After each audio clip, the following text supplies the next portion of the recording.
Hi, my name is Bob Tabor, and in this course, you'll learn about JavaScript, the language.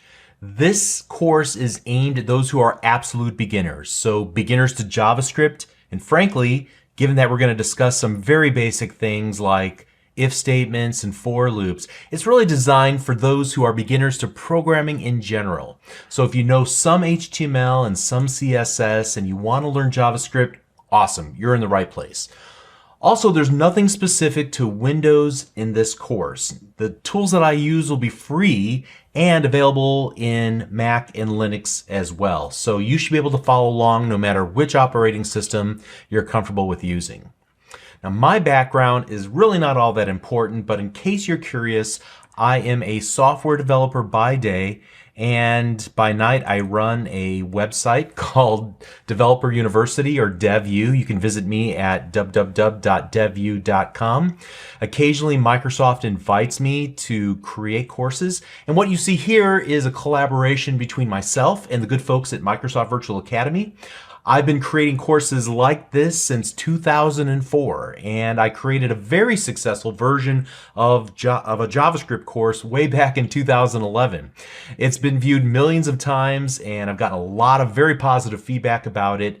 This is a rewrite, a complete rewrite of that course, because frankly, JavaScript has changed dramatically in the, 6 or 7 years since I originally recorded that course. And so if you're already a software developer coming from a different programming language, this is kind of to pick back up what I said earlier, this might move a little bit slow for you. It just wasn't designed with you in mind. There might be some other courses that can move you through the introductory material a little bit more quickly than what I plan on, than the pace that I plan to take with this course. And my focus is the JavaScript language, the pure language, not web development necessarily, although we will discuss JavaScript in the context of the web browser at the very end of this course. But I felt like teaching JavaScript and how it's implemented in the web browser clouded the discussion of JavaScript, the language itself. So we're going to be writing what amounts to console, or rather command line style applications to isolate JavaScript, the language, as purely and simply as possible without clouding it with a bunch of HTML and CSS and things like that. We're going to discuss the language. We'll discuss popular patterns that have emerged from the JavaScript development community to help overcome some of the challenges associated with working with such a highly dynamic language. Such a unique language and sometimes kind of a quirky language. The last time that I recorded the course about JavaScript, way back in 2011, the course actually had a fairly long shelf life, and so much has changed with JavaScript since then that it necessitated that I actually play catch up and kind of learn some of the new features that were added because I wasn't keeping my skill set up. That's how quickly things change out from under you if you're not careful. If you know anything about JavaScript, you know that the community around JavaScript is moving extremely quickly. It's the most popular programming language, not just in the web browser, where there are hundreds of JavaScript frameworks and libraries that you can leverage in your own applications. But it's also becoming one of the most popular languages for server-side web development, meaning the code that actually runs on a web server that can perform business logic, that can interact with data storage, databases and other styles of data storage. And we're not going to talk about any of those topics in depth per se, but it is important to know that it all starts with a basic understanding of the things that we will discuss in this course, the absolute basics of JavaScript. So since this course may have a long shelf life, it's important to know that some of the features of the latest version of JavaScript, which I will be covering in this course, may not yet be implemented in all web browsers, depending on when you view this course. And then you have to take into account that some of the people viewing your website, for example, might be using very old web browsers. And so you have to keep that in account as well. So I'm going to make two general suggestions, and I'm going to try to remind you about these at the very end. There are still people on the internet that are viewing web pages with browsers that were created 10 years ago. So clearly in these cases, the newer features of JavaScript, many of which we'll discuss in this course, will not be available in those browsers, and your JavaScript won't even work in those web browsers.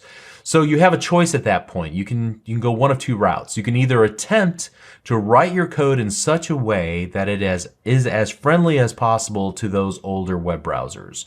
Or you can use a tool which will transpile your JavaScript code that you write using the latest features of JavaScript.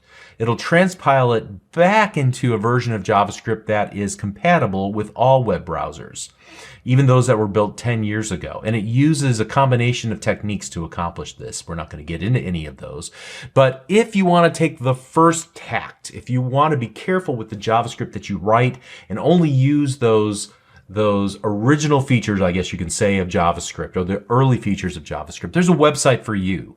You want to take a look at this website called Can I Use? And so we can take a look at maybe one of the newer features of JavaScript, the let keyword. I'll type it in here in the search box, Can I Use? And it will show us the let keyword, gives a quick description of what it is, and then it will show for the current versions of each of the web browsers whether it's supported or not. And you can see that the let keyword does have wide adoption across all modern web browsers, with a couple of exceptions. Now, if you want to go ahead and use the absolute latest version of JavaScript, and then take that second tact where you transpile your code so that it's backwards compatible with as many versions of the various web browsers as possible, then you want to check out a website like, and a tool actually, called BabelJS. So you can find it at babeljs.io, and it will, again, use a combination of techniques to take your code, and you can see some of this little animation that's on the page right now. You can actually use this to type in some code here and see how it converts it into the older style JavaScript. And I'm not going to cover how to use Babel in this course, but you should know up front that writing JavaScript for web browsers requires that you give some careful thought to how your JavaScript will ultimately be consumed and who your targets are. And that definitely means that you're going to have to take into consideration the fact that some people will be using older web browsers. But writing JavaScript that will run on a web server using a framework like Node.js is a bit easier because, well, you're going to have some upfront knowledge about where that code will ultimately be executed. But this is not a course specifically about Node.js either, even though we're going to use Node.js as a lightweight means of executing these little tiny JavaScript examples that we're going to create throughout this course. So you're going to learn enough about Node.js to be able to write a simple tiny application, but it won't do anything cool like serve up a web page. However, I'm sure there are other courses here on Microsoft Virtual Academy and elsewhere that will help you kind of take that next step. So the game plan for this course is to start in the very next video by installing the tools that you'll need to get started. And then we're going to start with the absolute ABCs of JavaScript and programming in general. And I encourage you to follow along by typing in the code that I type in the video. And that's, typing it yourself is the absolute best way to learn. It starts to develop muscle memory. You'll have many of those aha moments where you realize, oh, I see how these two things are related. You can hear it, and that's one thing, but to type it in and to see it on your own computer working is something entirely different. I highly recommend that you become an active learner by typing in the code yourself. But I encourage you also to pause and rewind the video as many times as you need. This isn't a race. You don't consume these kinds of videos the same way you would watch a TV show, a movie, or a YouTube video. If something's not clear to you, don't just let it go in one ear and out the other and worry and say, I'll figure it out later. No, stop down and figure it out now, because you never know. It might be something foundational you'll need to know in the next lesson and the next lesson. But by the end of this course, you're going to be well positioned to move on to a more advanced JavaScript course to learn how to use modern client frameworks like React and Vue and Angular. Or you'll be well positioned to learn more about server-side frameworks and libraries like Node.js and Express.js and others. But no matter what, you're going to have a great foundation to build on. If something I say doesn't make sense, again, I can't stress this enough, seek out other sources online. And you're going to ultimately want to know something from me. I've recorded enough of these courses. I know the questions that are already coming. You're going to ask me if there's a book that goes along with this course that I could recommend. And I'm sorry, I don't really have a specific recommendation. Honestly, my recommendation is that you exhaust the dozens, if not hundreds, of JavaScript online resources where you can simply use them for free and find them in an instant. If you want to get more explanation about any given idea that's covered in this course. Okay, so let's go ahead and get started. I want to encourage you to take your time. Don't feel overwhelmed. Stick with JavaScript, stick with this course, and you're going to be well rewarded, I promise. It'll be more difficult than playing a video game, than watching a movie or reading a book, but I promise you, you're going to wind up enjoying it even more than any of those things.